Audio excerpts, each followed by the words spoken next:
วันที่22พฤษภาคม2024ได้จะตั้งเผยแพร่ในกองประชุมเวียกงานกฎกาทั่วแขวงบุรีคำไซประจำปี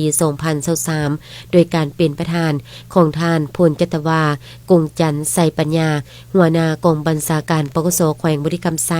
มีคณะภาคกองบัญชาการคณะห้องกองค้ายคุมขังดัดสร้างโรงเรียนปกสสันต้นเล็ก4ปกสเมือง7ตัวเมืองพร้อมด้วยนายและพลตำรวจเข้าร่วมท่านพันโทคำไมแก่นคำจันทร์ห้องประธานกฎกาพักได้ขึ้นผ่านบทสรุปโยกการสรุปติราคาการเคลื่อนไหวเวียกงานกฎกาปี2023และทิศทางเวียกงานจุดสูงปี2024เวียกงานการคนครัวออกนิติกรรมและคนครัวเสริมซึมนิติกรรมเกี่ยวกับเวียกงานกฎกาผ่านมาคณะกฎกาแต่ละคันได้เอาใจใส่จะต่างเผยแพร่เสริมซึมเอกสารนิติกรรมต่างๆของคันถึงเกี่ยวกับเวียกงานกฎกาเป็นต้นมติเลขที่022ทับโคโลโซโพคำสั่งแนะนำเลขที่169ทับโคโลโซโพคำสั่งแนะนำเลขที่72ทับโคโปโพโคกฎหมายว่าด้วยการแก้ไขคำห้องทุกข์ฉบับปรับปรุงเอกสารคู่มือตามการสลาดบังหลวงและนิติกรรมอื่นๆได้จะตั้งปฏิบัติได้ทั้งหมด126ครั้งมีผู้เข้าร่วมรับฟัง 7,340 เทื่อคนยิง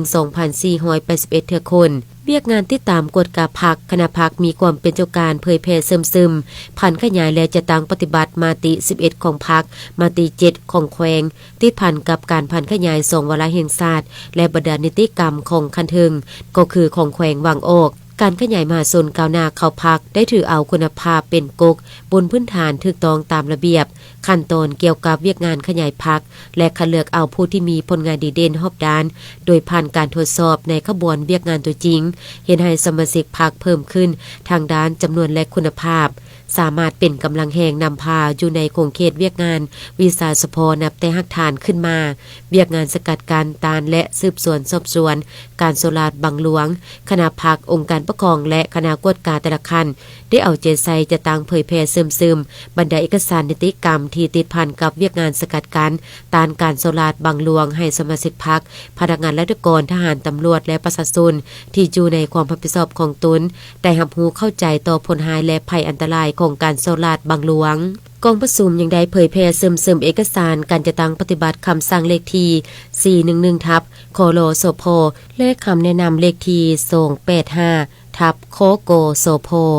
เกี่ยวกับการกะเกียมและดำเนินกองประชุมใหญ่3คันของพรรคคณะประจำพรรคแขวงได้นำพาคนครัวซึมและพันขยายเป็นคำสั่งคำแนะนำของแขวงเพื่อจะตั้งปฏิบัติให้ถูกต้องจากนั้นทานพันโท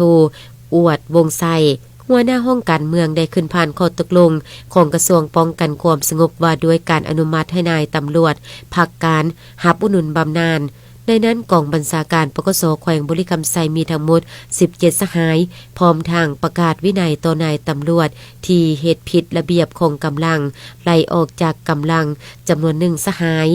ตอนท้ายกองประชุมยังได้รับฟังคำเห็นอารมณ์และทิศสีนำจากทานประธานตื่มอีก